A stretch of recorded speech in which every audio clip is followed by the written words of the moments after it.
Today is Thursday. Haribol? Thursday?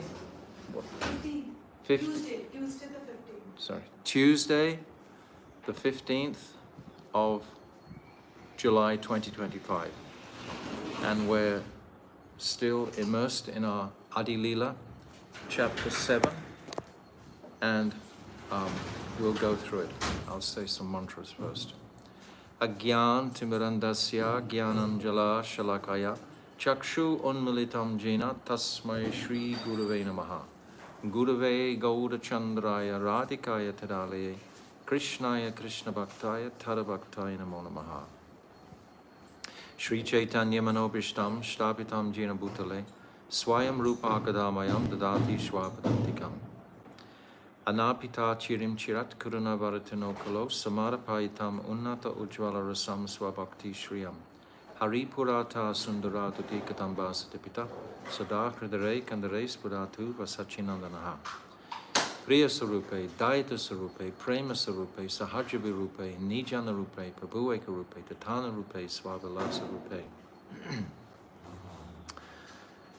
Yam prabhajantamanapetyam apetykrityam dvaipaino viraha katara ajuhava putreti tam atayo taravo vinedustam sarvabhutam hridim munimanatoshmi bhaktya vihina aparada lakshay shiptascha karmadi tarangamadye kripamai tvam sharanam prapana brinde namaste charanarabindam Bhajami radham aravinda netram smarami radham madhurashmitasyam vadami radham karuna baradram tatom manastikatirna kapi tavaivasmi najivami tvaivina iti vignaya radhe tvam naimam charanantikam.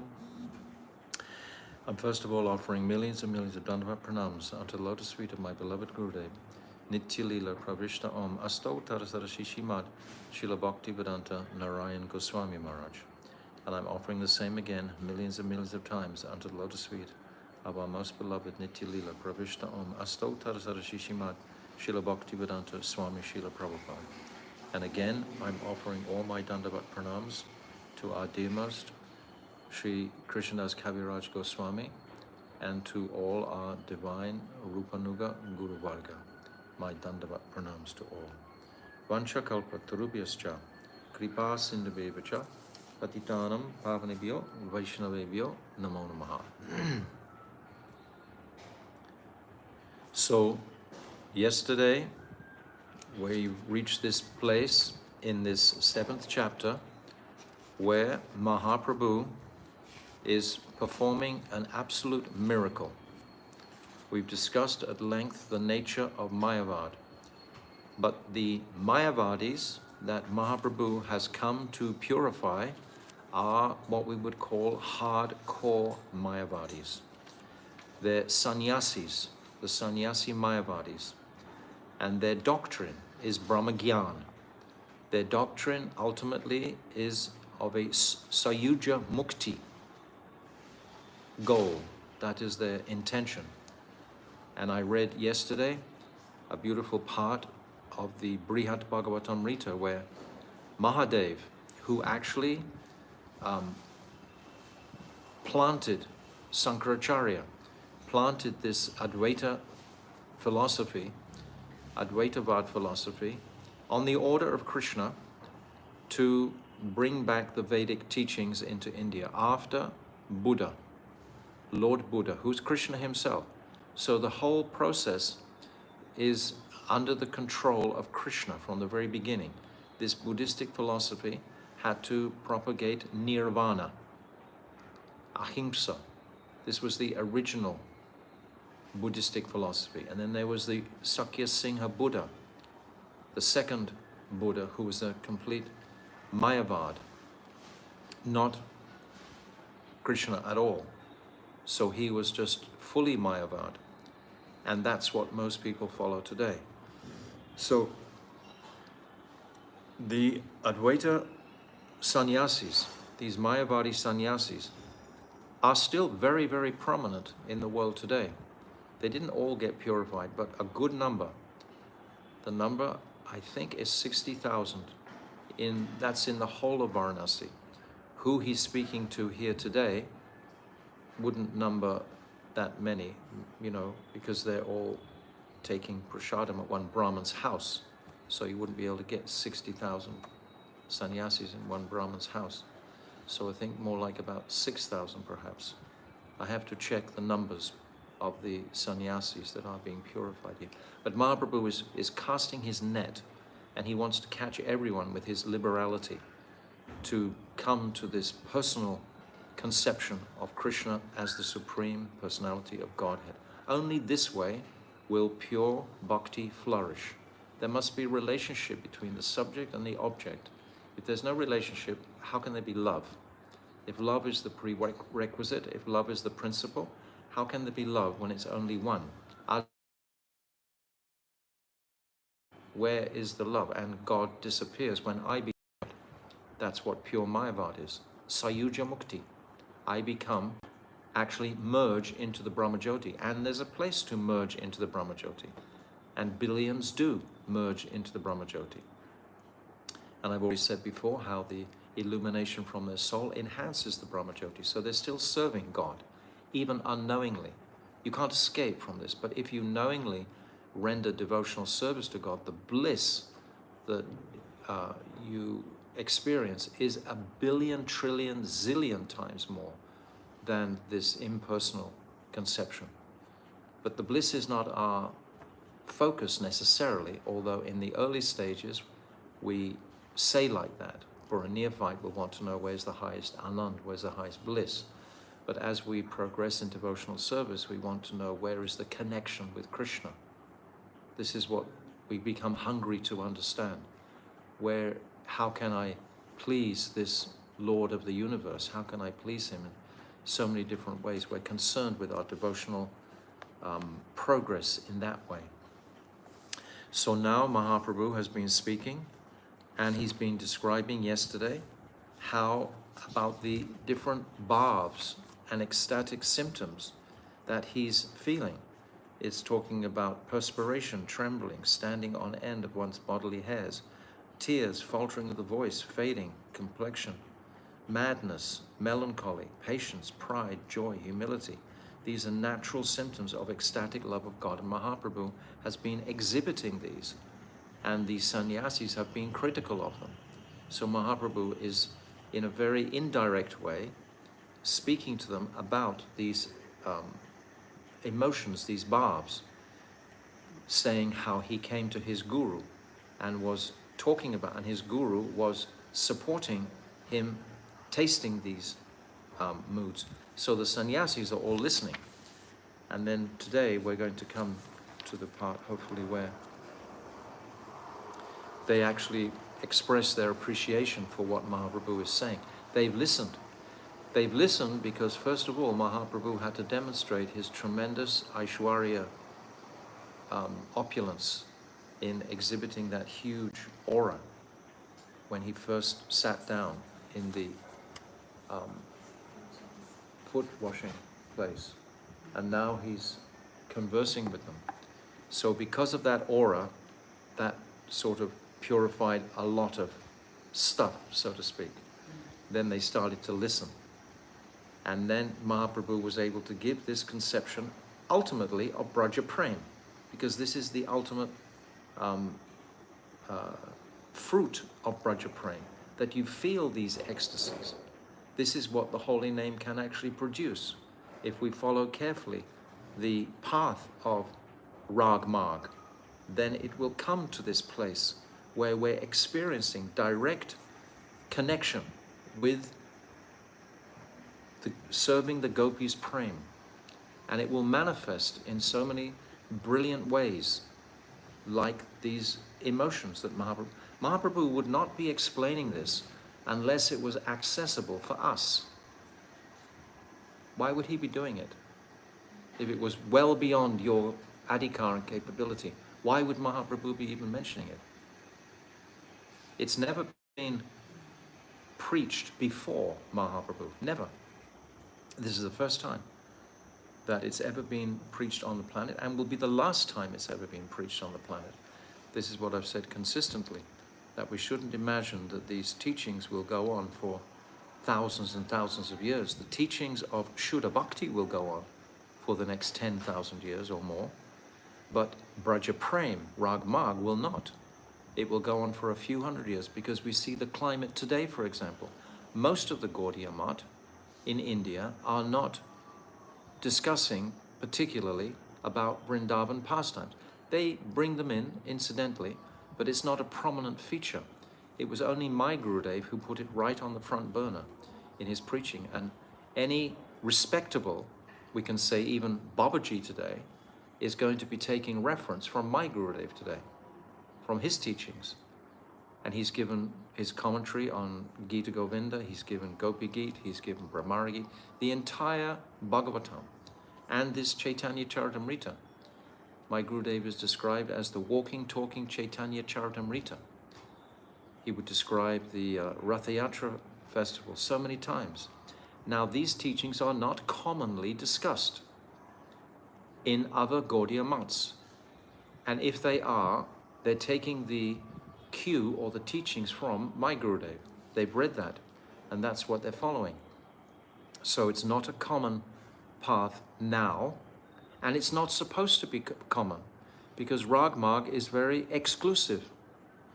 It's when the conviction and the courage has to come in the heart that this understanding these teachings of Mahaprabhu and Rupa Goswami and Sanatana Goswami, Jiva Goswami, in a very significant way, are describing the highest conception conceivable for the living entity at this particular time. There's no higher conception than following in the footsteps of the Braja Ramanis. There is not a higher conception, because their love for Krishna was of the most excellent. It was the pinnacle of devotion. The gopis, their expressions of absolute selfless, na paryeham niravadya samyujam sasvadu yadu, yama bhajan durja geha shrinkala sangvishchaya tadya sadhu. This beautiful verse, na paryeham niravadya samyujam swasadu kritvam bibhurisyavicha yama bhajan durja geha sinkrinkala sangvishchaya tadva pratiyata. No, the last word I forgot. So you,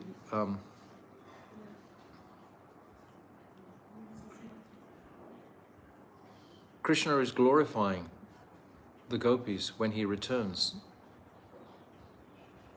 after the gopis have sung their lament, the Gopi Gita. And he says that he cannot replay. Pratiyatu sadhana. Thank you. Thank you, Varsha. Thank you. Yes. Pratiyatu sadhana. Yes. Krishna is indicating his complete submission to the gopis. So this is a very exclusive appreciation, and it's not for everyone's fortune. It's available for everybody, but not everyone is going to be inclined that way, because it does take courage to go across that constraint, that restriction of group mentality. This group mentality, whatever the group thinks, and if the group generally is not in favor, if it's only one or two mutts, for example, or temples that are speaking this, then the rest are saying, no, no, no, no, no, you shouldn't believe in this. Like my Gurudev is still condemned on the planet in many places because he speaks these topics. So this is there, and it'll always be there, but this will be the restricting factor of why Mahaprabhu's teachings won't be fully, they'll be spread everywhere across the planet, the chanting of the holy name. But the absolute pinnacle of the fruit of the chanting of the holy name, which is to serve the Braja Ramanis, which is to serve the gopis, to follow in the... This was described clearly in the 4th chapter. We've already been through this. So this is the principle, to serve the gopis. The gopis prem. Krishna's prem is nothing like as high as the gopis' prem. This is why Mahaprabhu has advented to taste the gopis' prem. Krishna could not taste that. We've described so many times. He tasted up to Mahabhav. The gopis taste, or Radhika taste, Rudha and Adi-rudha. Modan and Mohan and Madan Akhya Mahabhav, they taste this. Only Radhika principally tastes that Madan Akhya Mahabhav, but the other gopis taste a shadow of that, and a bas of that. So it's there. But Mahaprabhu has come to taste this himself. So in a way, he's introducing these sannyasis to these emotional states. So this is what we've just read yesterday. And he's couching the conversation between himself and his guru, Ishwara Puripad. And he's revealing this conversation to the sannyasis. So now we come here to text 95 and 96, correct? So I'll read the last translation first.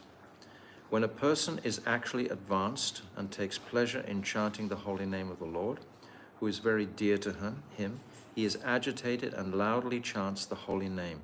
He also laughs, cries, becomes agitated, and chants just like a madman, not caring for outsiders. So in a stable society of devotees, then these exhibitions are not encouraged whatsoever and would be condemned practically if they were being exhibited. If Mahaprabhu came into some of the societies today exhibiting these symptoms of ecstatic love, he'd probably be thrown out. Just like if Vedavyas came in to speak about Gopi Gita or something, perhaps he wouldn't be also welcomed. So this is how it's become in Kali Yuga. It's come to this, to make the devotees very cautious and careful about their progress and not to breach the codes of Vaidhi Bhakti. I've said so many times, this Raganuga Bhakti is an internal process. Just yesterday we were describing when these bhavs start to manifest, they start to manifest beyond the material plane. They're beyond the material mind and senses. They're not of this body. They're residing in the heart, in full transcendence. That's where they're manifesting. So how many, or if those emotions are taking place, no one is really going to know about it. It's not going to be on the public stage. So it's a very exclusive, confidential path, ultimately, in the end. You understand what I'm saying? Okay, he laughs, cries, becomes agitated, and chants just like a madman, not caring for outsiders. So, Jaya Jaya Sri Caitanya Jaya Nityananda Jaya Dvaita Chandra Jaya Gaura Bhakta Vrinda. Text 95 and 96. E Tanra Vakya Ami Dridha Vishvasa Dari Nirantara Krishna Nama Sankirtana Kari Se Krishna Nama Kabu Gayo Yaya Nachaya Gahi Nache Nahi Ami Apana Ichaya. I firmly believe in these words of my spiritual master. Therefore, I always chant the holy name of the Lord alone and in the association of devotees. We've already discussed at the conclusion of the Vedanta Sutra, which is the principal absorption of these Brahmagyan sannyasis. The conclusion is to chant Hare Krishna. This is the conclusion of the Vedanta Sutra. So Mahaprabhu is explaining the blissful nature of this Hare Krishna mantra, that it takes you to an ecstatic, emotional place of realization, of attraction to Krishna within the heart. Okay? That holy name of Lord Krishna sometimes causes me to chant and dance. Therefore, I chant and dance. Please do not think that I intentionally do it. I do it automatically. It's automatically. These anubhavs have some little cognition in them, we've described yesterday. But the sattvika bhavs have no mental influence whatsoever. They're completely beyond the material platform altogether. Purport. A person who cannot keep his faith in the words of his spiritual master, but acts independently, never receives the authority to chant the holy name of the Lord. So now Mahaprabhu is explaining the importance and central figure in the life of the sadhak is the spiritual master. It is said in the Vedas, Swateshvartara Upanishad, Yasya Devi Para Bhaktiya Yata Devi Tatha Goro, Yasyaite Kataiti Hi Artha Prakrashante Mahatmanha. Only unto those great souls who have implicit faith in both the Lord and the spiritual master are all the imports of the Vedic knowledge automatically revealed. Yes, without Guru, nothing can transpire. This Vedic injunction is very important, and Sri Chaitanya Mahaprabhu supported it by his personal behavior. We should understand Mahaprabhu is our Bhajan Shiksha Guru. Mahaprabhu is leading the road here. Believing in the words of his spiritual master, he introduced the Sankirtan movement, just as the present Krishna consciousness movement was started with belief in the words of our spiritual master. This is Bhaktisiddhanta Saraswati that Prabhupada is describing. He wanted to preach. We believed in his words and tried somehow or other to fulfill them. And now this movement has become successful all over the world. Therefore, faith in the words of the spiritual master and in the Supreme Personality of Godhead is the secret of success. Absolutely. The words of Guru ultimately are coming from Nityananda Prabhu. Sankarshan, that is coming from Nityananda Prabhu. And that authority, that spirit, Nityananda Prabhu is the greatest sevak. He's the first bhakta of Krishna, we can say. Radharani is that Swarup Shakti in a conjugal relationship pleasing Krishna. Nityananda is providing all the backdrop through the Sandhini Shakti. So everything is coming from Nityananda.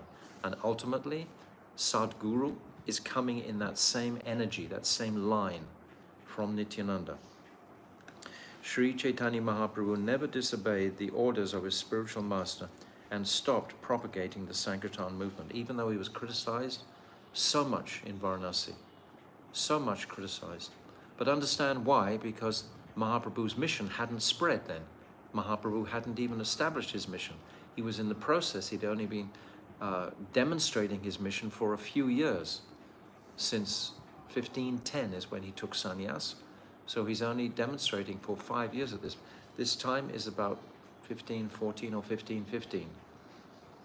After he's been in South India, after he tried to go to Vrindavan, he came through the Jharkhand forest, so it's about this time.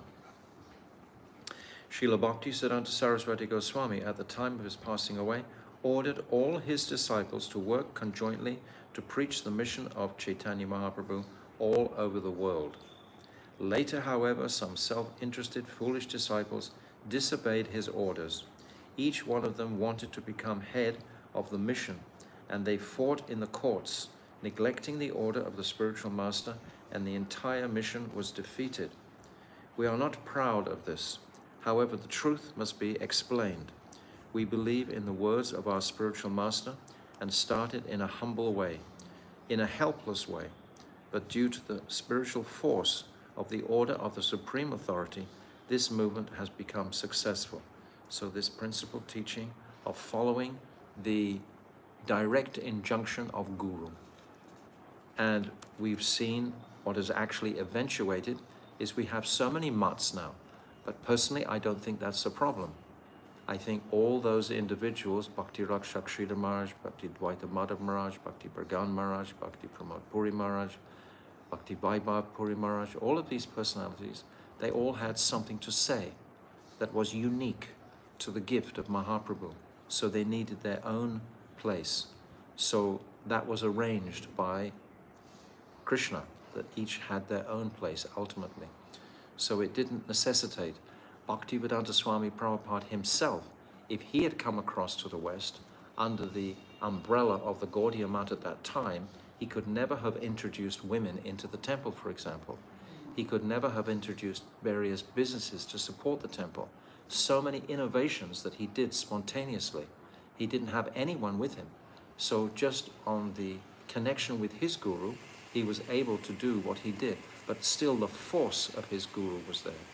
The force, and because of his faith in his guru, his spiritual faith in his guru, not necessarily about the institutional aspect, but about the principle aspect, the function. What was he trying to do? He was trying to give this Hare Krishna mantra to the world, and he's still trying to give it to the world, but it has to be done in individual ways according to the particular individual who's propagating at the time. So there are many mats, and they all have their Vaishishtya, it's called, their specialities. It's not to be this is better than that or this is better than this. If we say like that, if we're feeling, well, my Gurudev only says like this and therefore your Gurudev is wrong, this is called sectarianism. And sectarianism by Srila Bhaktivinoda Thakur is described as the greatest enemy to truth, is sectarianism. When you think, we are Sanatan Dharma, this is the eternal welfare of the soul. It's not saying some souls here and some souls there. It's the eternal welfare of the soul. So it's collective.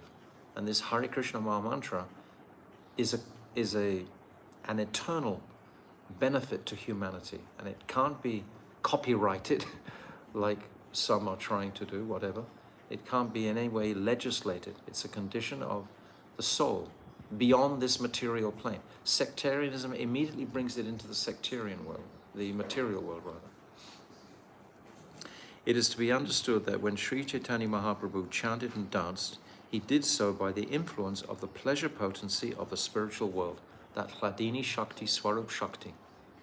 She is the one who's actually guiding this whole. She is the one. Mahaprabhu has come to taste Shri Radhika's service to Krishna. Shri Radhika is the greatest servant of the Lord. Every fiber in her being only resonates with how can I serve Krishna, how can I satisfy his calm? And all of her Kaya Vyuha are exactly of the same mood. They just simply want to please Krishna. So this is the highest devotional sentiment, to please Krishna in this mood. So Mahaprabhu has come to taste that service to himself. So he's been influenced by this Hladini Shakti, because that Hladini Shakti is Sri Radhika, and he has the mood and kanti of Sri Radhika. So that Hladini Shakti is going to be manifested within the activities of Mahaprabhu. Sri Chaitanya Mahaprabhu never considered the holy name of the Lord to be a material vibration, nor does any pure devotee mistake the chanting of the Hare Krishna mantra to be a material musical manifestation. So we've already described it as this pure Nam is beyond the material plane. In the material plane is full of confusion, full of anxieties, full of all kinds of, disturbing thoughts and so on, especially in Kali Yuga. This is the material, mental, subtle world. But when that subtle body has been incinerated by the purity of our devotion, then the pure name will reside successfully and sport in the heart. It's described in Brihad Bhagavatamrita we were describing yesterday. Lord Chaitanya never tried to be the master of the holy name. You can't be master of that. Rather, he taught us how to be servants of the holy name. The holy name is always in golden letters above us. It's always, we're aspiring to vibrate that holy name in a pure way. That's our aspiration.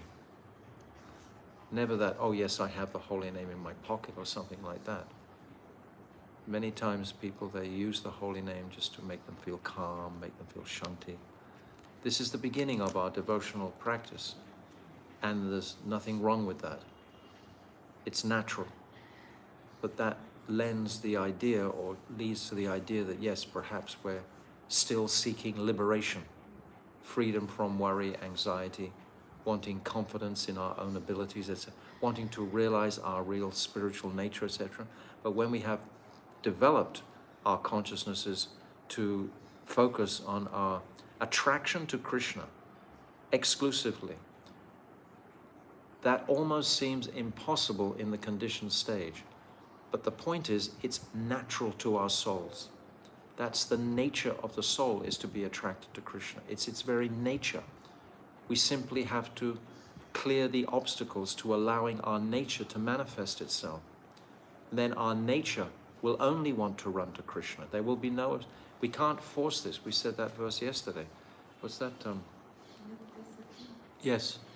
Shravanadi Kirtana, this one, no. Nitya Siddha Bhavasya? No. You don't get these verses quickly enough for me. Nitya Siddha Krishna Prem, Sadhya Kabunai, Shravanadi, Shuddha Chitta, Korya Udai. Yes, this is a natural phenomenon. You post this on the website today. This is a natural condition of the soul. It's naturally attracted. And then the other verse, Kriti Sadhya Bhavet Sadhya Bhavasya Sadhana, Nitya Siddhyasya Bhavasya, Prakritam Hindisad. Prakritam means potential. It's the potentiality. So it's not out of our reach. We simply have to have faith in the support of Krishna to unleash our real spiritual nature. You can't force the spiritual nature. This whole journey can't be forced. But our mind can be focused, can be contained to focus in the direction that we have understood will manifest this spiritual connection with this spiritual force from my inner core of my heart. Understand? If one chants the holy name of the Lord just to make a show, not knowing the secret of success, he may increase his bile secretion. Srila Bhakti Sridhar Maharaj talks like that also. But he will never attain perfection in chanting the holy name. So I think many of us are increasing our bile secretion. We're chanting. My Gurudev used to be amazed. He said, "You've been chanting for so long and still no taste." He was amazed because coming from the Western world, our covering is very, very dense. We've been brought up in it to believe from birth in the material reality, especially education. We put our kids in educational institutions, and what does that do? Bhaktivedanta Swami Prabhupada used to call it slaughterhouse. Slaughterhouse education. You know, just trying to get some success in the material world. What possible success can there be in a material world? Except more material faith. That's all. Faith in the material illusion. There can be no success for the soul. If we're wise and we just see the welfare of the soul as the principal jewel of life, everything will be focused that way. But that often doesn't happen until later on. And then we start to gallop a little bit with our devotional practices. Caitanya Mahaprabhu presented himself in this way: I am a great fool and do not have knowledge of right and wrong. In order to understand the real meaning of Vedanta Sutra, I never followed the explanation of Sankara Sampradaya or Mayavadi sannyasis. He's saying like this to these sannyasis. I'm very much afraid of the illogical arguments of the Mayavadi philosophers. Therefore, I have no authority regarding their Therefore, I think I have no authority regarding their explanations of Vedanta Sutra. We're going to publish from the Jayavadhamma. We have the 4 Mahavakyas described in chapter 18, Aham Brahmasmi, etc. And we'll describe these, that where Jayavadhamma has purified these 4 axioms of the Sankara Sampradaya, which we should be familiar with and how to purify. So we'll publish those. Therefore, I think I have no authority regarding the explanations of the Vedanta Sutra. I firmly believe that simply chanting the holy name of the Lord can remove all misconceptions of the material world. Why? Harinam Sankir Golokera Premadana, Harinama Sankirtana. This holy name, this sound vibration is ultimately coming from Goloka Vrindavan. It has the potency to dispel anything material, like the Sudarshan chakra. It will just incinerate all material, subtle misconceptions caused by the mind, the false ego, the intelligence, etc. This will all be purified by the purity of the holy name itself. There's no need to separately although we should be familiar with the nature of Vedanta Sutra, we should have simultaneously, we explained all of this, there's a balance between the two. We should hear Vedanta Sutra, understand it to its degree, and I said so many times, my Gurudev used to say, we need enough tattva to bring us into the lila. The lila is the powerful energy when we're hearing the sweetness of Braja Lila. What is the Prayojan Tattva? It's the 10th canto, the beginning of the 10th canto, within the first 35 chapters of the 10th canto only. And then it shifts to Dwarka for the next 40 chapters. It's only in the beginning of that. It's only a small window open. But there's enough for the diligent sadhak to capture the nature of Balya Lila, Krishna's sweet pastimes with Mother Yashoda, and then his Poganda Lila, and then especially his pastimes with the gopis in Vrindavan. And these 5 Geets, this Venu Geet, Pranaya Geet, Gopi Geet, Yugal Geet, Brahmara Geet. These 5 Geets to understand. These go beyond, in other words, they go beyond the Vedanta Sutra. I believe that simply by chanting the holy name of the Lord, one can attain the shelter of the lotus feet of the Lord. Why? Because that chanting vibration will wake up our soul's natural propensity for service. This is why. The soul will wake up by the sound vibration itself.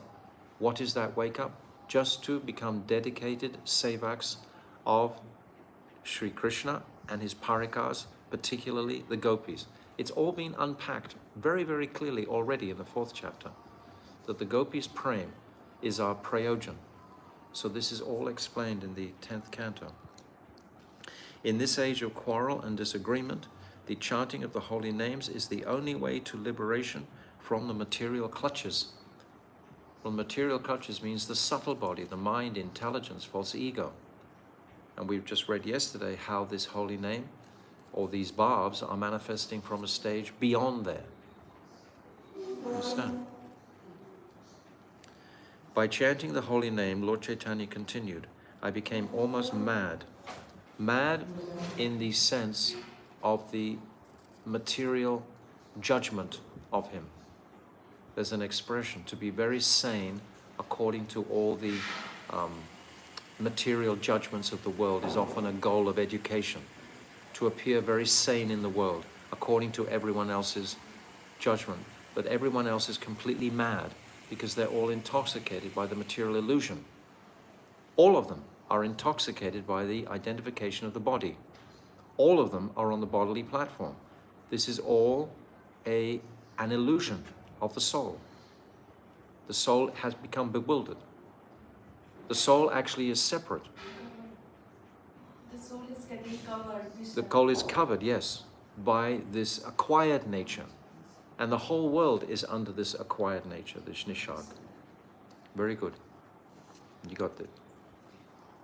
My spiritual, however, after inquiring from my spiritual master, I have come to the conclusion that instead of striving for achievement in the 4 principles of religiosity, note the word striving. Striving means I am the doer. It means the false ego. I am the doer. I am striving. That is not the nature of the soul. The soul doesn't strive. The soul is in its natural element of affection and attraction to Krishna in service. That's the nature of the soul. But striving to fulfill the 4 principles of religiosity, dharma, economic development, artha, sense gratification, karma, and liberation, moksha, it is better if somehow or other one develops transcendental love of Godhead. It's going right out of that idea. That is the greatest success in life.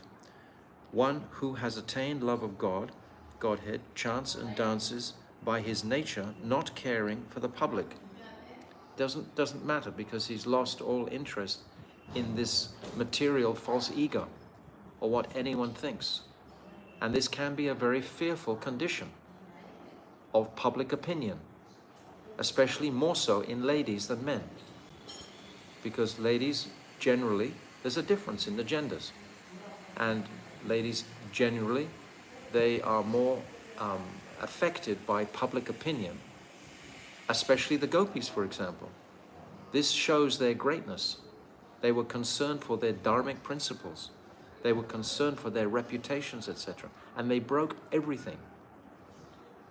Shrinkala Samischaya. They broke everything. Yama Bhajan, Surja, what's that verse? Na Karyeham Niravadya Samijan.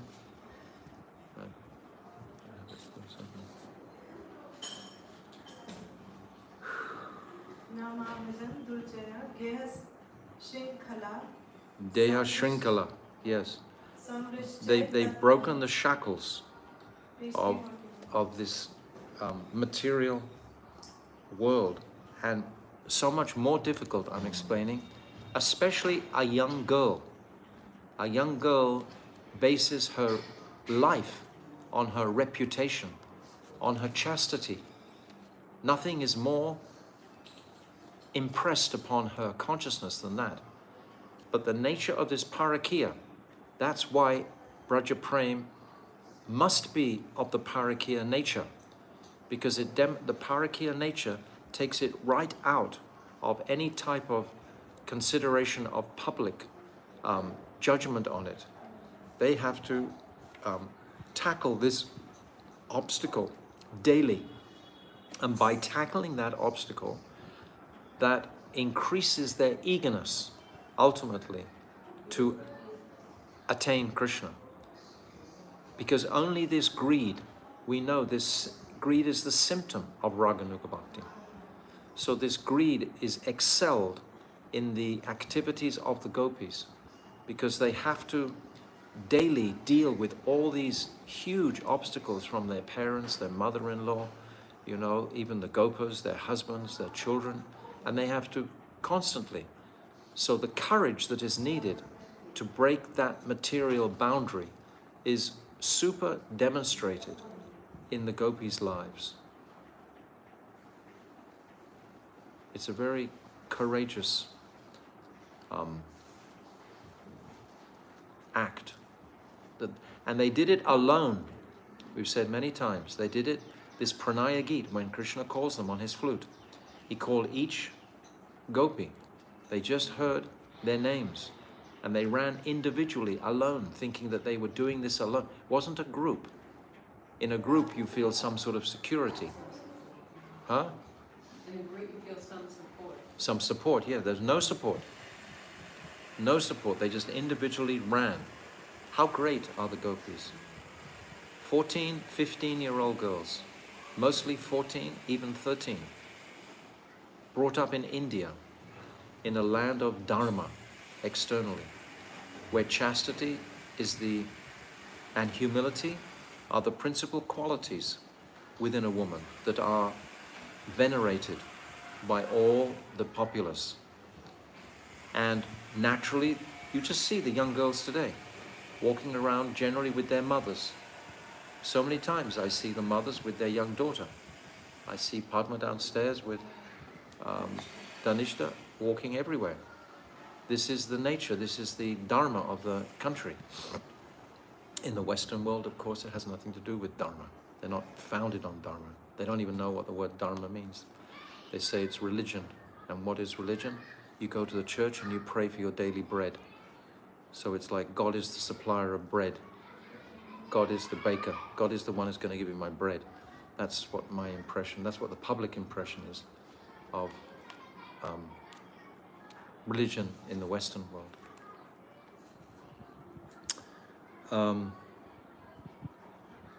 That is the greatest success in life. Why don't we believe this? One who has attained love of Godhead chants and dances by his nature, not caring for the public. This stage of life is known as Bhagavat Jivan, the life of a devotee. Prabhupada is giving us this commentary, opening out the moods and words of Srila Krishna's Kaviraj. All of this mood is being transferred to these sannyasis.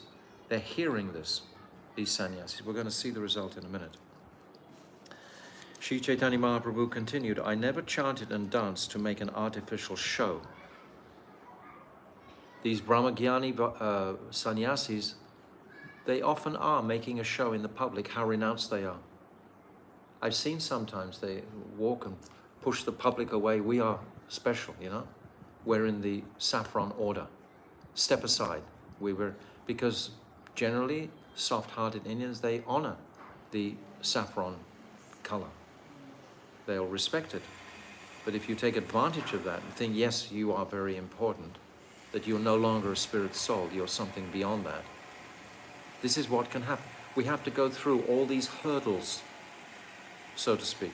This is what Brihat Bhagavatamrita is about, all the way through, going through all these different stages of consciousness, but they're visualized by different planetary systems and so on. But it's all going through these different stages. It's a static book. I firmly believe in the words of my spiritual master. I dance and chant because I firmly believe in the words of my spiritual master. Although the Mayavadi philosophers do not like this chanting and dancing, I nevertheless perform it on the strength of his words. Mahaprabhu knew that the sannyasis didn't like him chanting and dancing. They knew that. He knows that.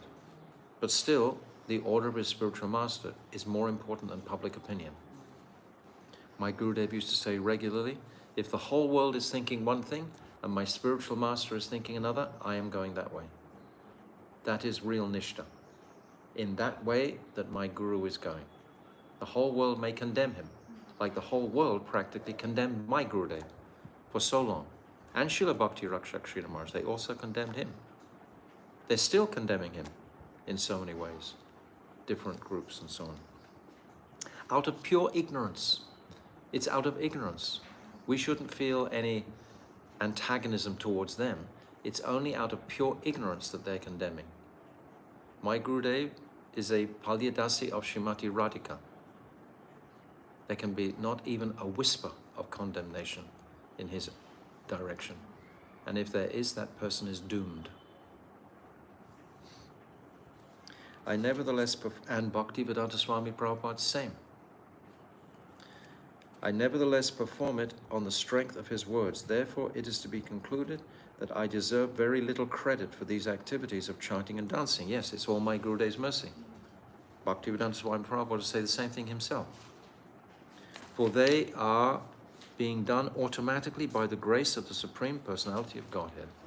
When we connect, when we hook in with that devotional current of the nature of our souls to Krishna, then we understand that everything is manifesting under his guidance, under his umbrella, under his will.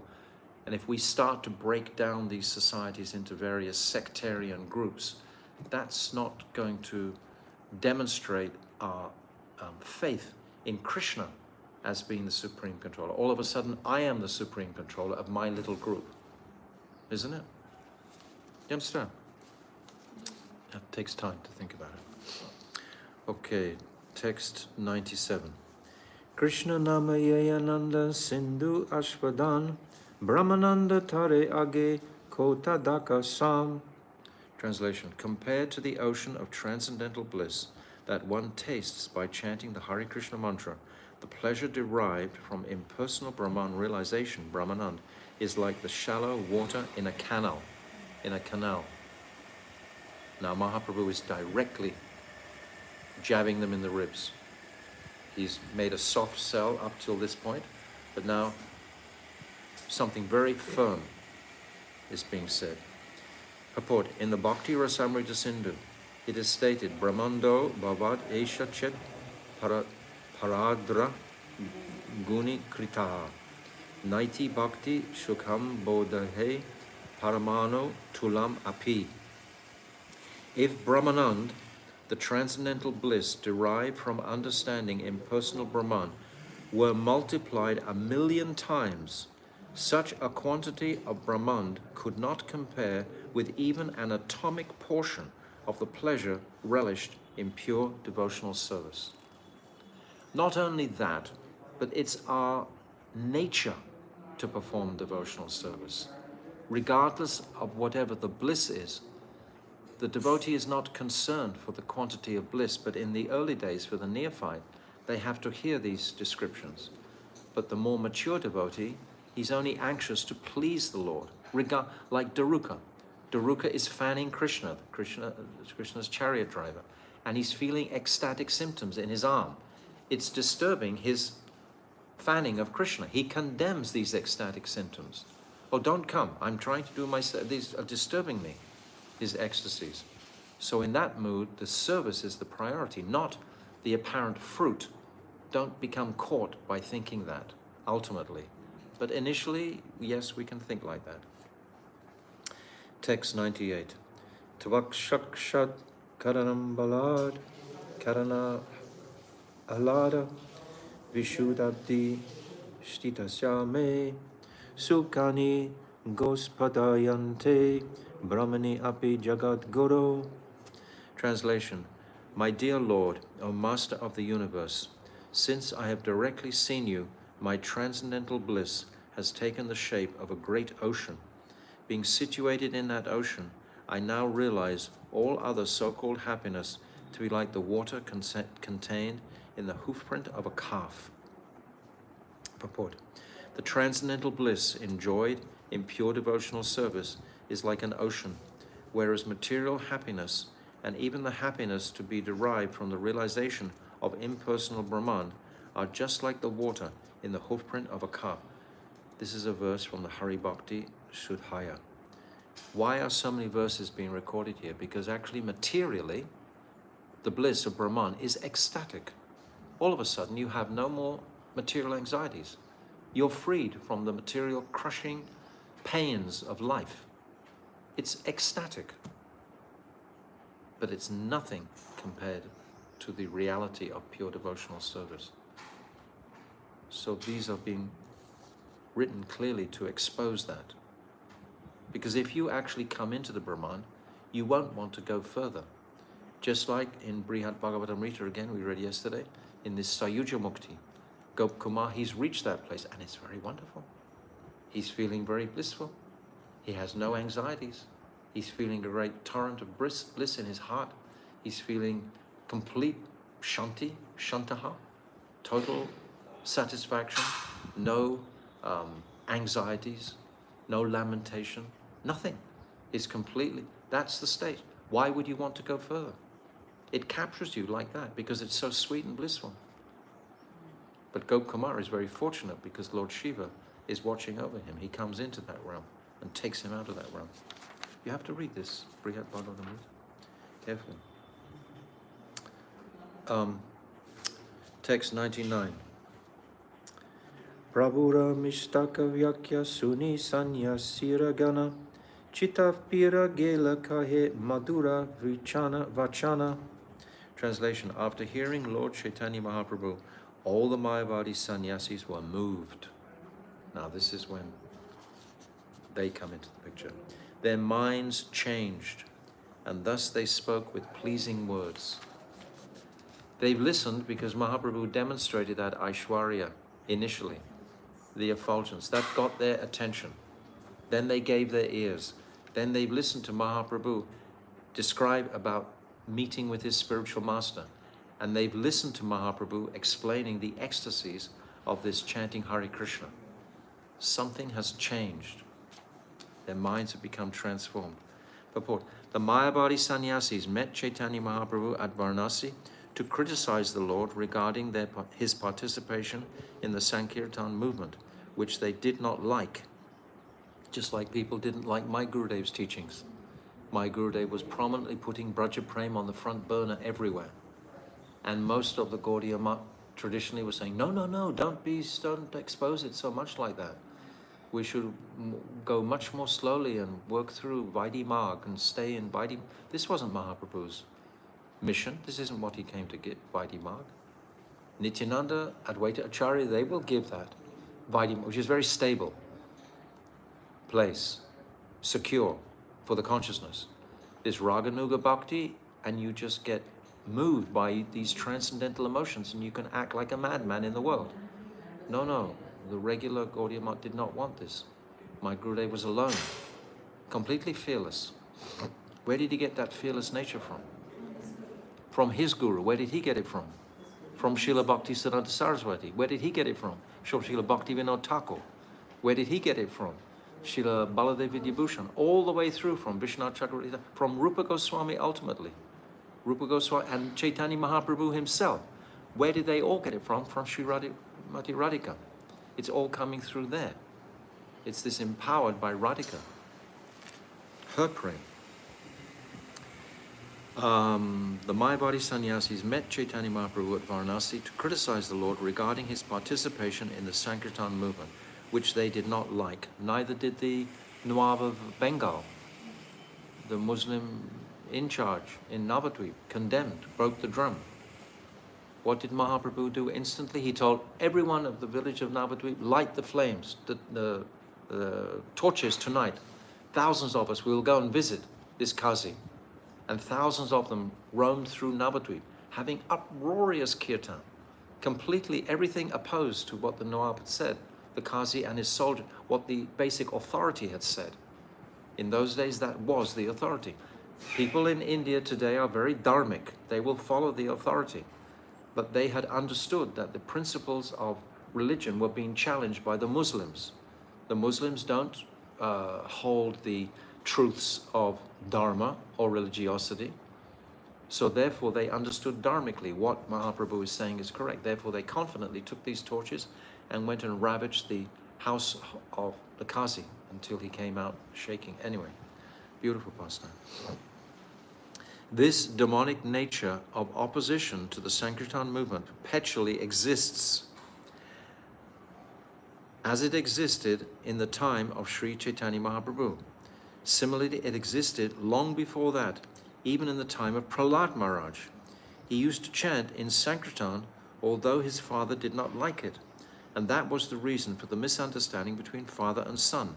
In Bhagavad Gita, the Lord says, Namam duskritono mudha prapadyante naradama maya pratitha gyan ashuram bhavam ashrita. Sorry, I'm not saying that. Maya pratitha gyan ashuram bhavam ashrita. This is a famous verse, I should know this one. Those miscreants who are grossly foolish are the lowest among mankind, whose knowledge is stolen by illusion, and who partake of the atheistic nature of demons, do not surrender unto me. The Mayavadi sannyasis are asuram bhavam ashritaha, which means that they have taken the path of the asuras, demons, who do not believe in the existence of the form of the Lord. They don't honor the form of the Lord. The Mayavadis say that the ultimate source of everything is impersonal, and in this way they deny the existence of God. Saying that there is no God is direct denial of God, and saying that God exists but has no head, legs, and hands, and cannot speak, hear, or eat is a negative way of denying his existence. A person who cannot see is called blind. One who cannot walk is called lame. One who has no hands is called helpless. And one who cannot speak is called dumb. This is what you're calling God, dumb, because he can't speak. And one who cannot hear is called deaf. The Mayavadi, Bhaktivinoda Thakur says the same thing in the Falshruti, in that 6th verse. He says the Mayavadis are trying to dismember the Lord. They're trying to take away all his limbs by claiming, of course, the answer is that he has no material hands, he has no material ears, he has no material taste, etc. It's all spiritual. The Mayavadi's proposition that God has no legs, no eyes, no ears, and no hands is an indirect way of insulting him by defining him as blind, deaf, dumb, lame, and helpless, etc. Therefore, although they present themselves as great Vedantists, they are factually Maya Prahita Gyan. Maya Prahita Gyan. How do you say that word? Maya Prahita Gyan. Maya Prahita Gyan. In other words, they seem to be very learned scholars, but the essence of their knowledge has been taken away because of their insincerity. This Gyanam, what's that? Smritiya Gyanam, Gyanam Mam Smritiya Gyanam Apurnam Cha. Krishna gives a remembrance of me and takes it away also. Sarvasya Kaham Hridi Sanivisto Mataha Smritiya Gyanam Apurnam Cha. This is 15:15. Bhagavad Gita. They seem to be very but the essence of their knowledge has been taken away. Impersonalist Mayavadis always try to defy Vaishnavas because Vaishnavas accept the Supreme Personality as the supreme cause and want to serve him, talk with him, and see him, just as the Lord is also eager to see his devotees and talk, eat, and dance with them. The Lord is eager. The Lord is more eager to dance with us than we are to dance with him. He is more eager. He wants to taste that individual special rasa that we all have with him. These personal exchanges of love do not appeal to the Mayavadi sannyasis. Why? Because they're so caught in the false ego conception. They're so trapped by the identity of their material greatness that they can't appreciate that extinguishing the false ego to actually reach that place of connection with the Lord fully.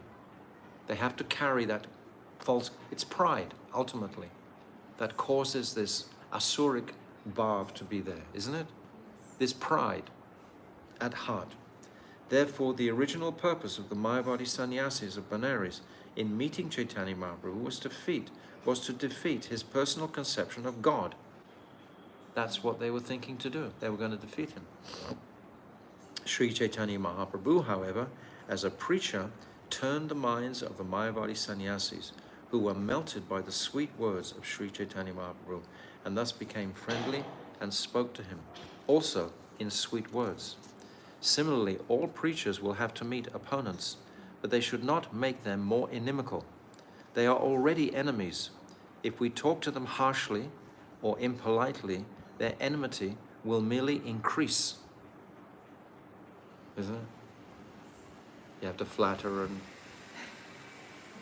pander them. We should therefore follow in the footsteps of Lord Chaitanya Mahaprabhu as far as possible and try to convince the opposition by quoting from the Shastras and presenting the conclusion of the Acharyas. It is in this way that we should try to defeat all the enemies of the Lord. So I read one more. Text 100. Ye kichoki hale tumi shaba satya hoya Krishna prema se paya yara bhagyodaya. Translation. Dear Chaitanya Mahaprabhu, what you have said is all true. Only one who is favored by fortune attains love of Godhead. So how much have they understood by Mahaprabhu's powerful teachings? Radharani has entered their hearts and softened them directly. Purport. One who is actually very fortunate can begin Krishna consciousness as stated by Chaitanya Mahaprabhu to Rupa Goswami. Brahman Brahmite Konya Bhagavan Jiva Guru Krishna Prasad Bhoi Bhakti Lata Bij. This is from the 19th Madhya-lila, chapter Madhya-lila. There are millions of living entities who have become conditioned by the laws of material nature, and they are wandering throughout the planetary system in this universe in different bodily forms. Among them, one who is fortunate meets a bona fide spiritual master by the grace of Krishna and comes to understand the meaning of devotional service. Devotional service to Krishna means pleasing Krishna. What pleases Krishna the most? Being with the gopis. This is what pleases Krishna the most when he is with the gopis. This is what pleases Krishna the most. Krishna leaves his parents, that Vatsalya Prem, every single day, and their prem is enormous, that Vatsalya Bhav of Mother Yashoda and Nanda Bhav. He leaves the Sakya Bhav of all the Sakas. He leaves them also. And then he takes shelter of Radha Kund and the Sakis, the gopis. He wants to be with the gopis. That's what pleases Krishna. Krishna will be pleased when you are thinking about the gopis, when you are thinking about the gopis' prem for Krishna, when that is in your meditation. Then he's pleased. What did you say? Serving his devotees. Yes, serving his devotees. And who are his greatest devotees are the gopis. It's very good. Perfect, yes. Among them, one who is fortunate meets a bona fide spiritual master by the grace of Krishna and comes to understand the meaning of devotional service. By discharging devotional service under the direction of the bona fide spiritual master or acharya, he develops love of Godhead. One whose love of Godhead, Krishna Prem, is awakened and who thus becomes a devotee of the inconceivable Supreme Personality of Godhead is to be considered extremely fortunate. This is the first stage, to become a devotee of Krishna, to come out of that Mayavad impersonal conception and to accept the Lord. This is what Bhaktivedanta Swami Prabhupada gave universally. This is what he was teaching and preaching, principally. I've said many times, my Gurudev would say that your Prabhupada has come to teach you that Krishna is the Supreme Personality of Godhead, and I've come to teach you that he's not. So we have to understand this conception carefully. External and internal. Huh? It's external and internal. Yes, external and internal. Very, very good. Yes, and this Rag Marg is only internal. It's not you have a realization you've got to quickly put it on Facebook so you get 100 followers. This is not the objective. Deeply, it's not the objective. This conception of my own importance, this pratishta, is so prominent. Bhaktisiddhanta Saraswati, he said that out of all the forest of anarthas, the greatest tree in the whole forest is this pratishta, this wanting to have followers. This will confirm my conviction, yes, I am God. This is what it's doing, subtly. Huh? It's what Facebook is all about. Yes, Facebook's all about the blue royal thumbs. How many of these thumbs do you get each day? This is what it's really. It's a really Kali Yuga thing. At the same time, we try to compromise. Oh, there's so many devotional things on it. He's saying this and this. But ultimately, it's to give us our social security of numbers, which I've already described. The courage that is needed to be without that. The Mayavadi sannyasis admitted this fact to Sri Chaitanya Mahaprabhu. It is not easy for one to become a Krishna-conscious person, but by the mercy of Sri Chaitanya Mahaprabhu, it can be possible, as will be proven in the course of this narration. We said the other day that Mahaprabhu's mission is great, or movement is greater than Mahaprabhu himself. Mahaprabhu only saved Jagai and Madai, but Mahaprabhu's movement is saving millions of Jagai and Madais. So his movement, because it's empowered by Rupa Goswami, empowered by Raghunath Das, empowered by Srila Krishnadas Kaviraj Goswami, empowered by all our Guru Bhaktivinoda Thakur, Bhaktisiddhanta Saraswati. This empowerment is there to transform. We got time for one more? No. I think we'll stop here. So we go back into the conversation with the Mayavadis on Thursday. And then the Mayavadis, then they want to unpack what is Vedanta Sutra. They want to hear about Vedanta Sutra. And then Mahaprabhu comes in with the most crushing defeat of their philosophy. So Sri Chaitanya Mahaprabhu ki jai. Sri Caitanya Caritamrta ki jai. Anantakota Vaishnava Vrinda ki jai. Gaura Premanande Hari Hari Bol.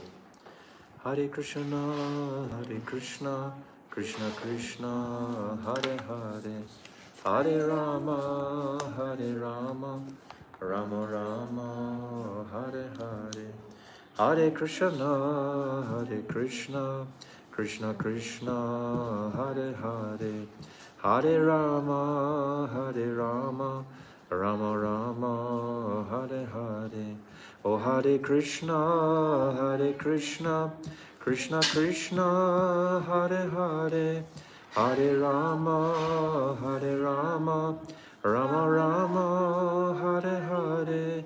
O Hari Bol, Hari Bol, Hari Bol, Gauda Hari Bol, Nitai Gauda Hari Bol, Hari Bol, Hari Bol, Gauda Hari Bol, Gau Premanande, Hari Hari Bol.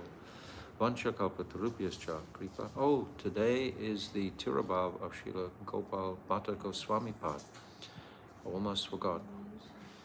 So, Gopal Bhatta Goswami was residing near Sri Rangam in South India with his father Venkatabhatta and his uncle Prabodhananda Saraswati, who is not the Prabodhananda Saraswati that we're describing here in Benares. Completely different person.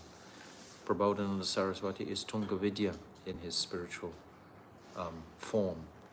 Prakasananda Saraswati is someone different altogether.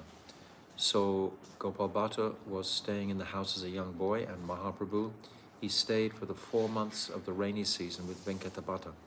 And Gopal Bhatta, he served him beautifully. When someone has the surname of Bhatta, it indicates that they have mastered one of the 4 Vedas. We have Raghunath Bhatta, Gopal Bhatta. These are great students of the Veda, and they've studied the Veda to such a degree where they've mastered one of the Vedas. So Gopal Bhatta, he's termed, and he served the Lord diligently as a child, and when his parents left this world, he immediately ran to Vrindavan, and he particularly serves Sanatana Goswami in the same way that Jiva Goswami serves Rupa Goswami. Gopal Bhatta Goswami helped Sanatana Goswami, compiled his Brihad Bhagavatamrita, compiled his Hari Bhakti Vilas, all the different books of Sanatana Goswami, his Bhagavatam commentaries, etc., were all assisted by Gopal Bhatta Goswami. That's in fact why he doesn't have so many books attributed just to himself, although there are certain books that he has manifested himself, but in principle he was serving Sanatana Goswami Pad in Vrindavan. And the most famous aspect or pastime is the manifestation of Radharaman, this beautiful Thakurji from the Shalagram. Gopal Bhatta was influenced by Rupa Goswami's Shringara of his Radha Govinda, and Sanatana Goswami's decoration of Madan Mohan, and he felt some dissatisfaction that he wasn't able to perform the same Shringara to his shalagrams. He had shalagrams, and overnight this single shalagram, a large shalagram, was transformed into Radharaman, the most delectable deity practically that we have in Vrindavan today. Most beautiful, beautiful deity of Radharaman is there in the Radharaman temple near Gokulananda, near Nidhuvan, between Nidhuvan and Gokulananda temple. So Gopal Bhatta's ecstasy knew no bounds once he had that Thakurji, and he could offer all the Shringar and beautiful decorations to, etc. So today we're celebrating his disappearance day, his Tirabha. There are so many teachings of Gopal Bhatta, but I'm just minimizing it. We can post online Srila Bhakti Vigyam Bharati Goswami's Bhavanavat, but it's quite short this time. It's not very detailed. But there are many details about Gopal Bhatta that we should be familiar with. So Gopal Bhatta Goswami Pad Ki Jai, Gold Premanandi, Hari Hari Bol, Vanchakalpa Tarubhyascha, Kripa Sindhavivaccha, Patitanam Pavnibhyo, Vaishnavebhyo, Namo Namaha.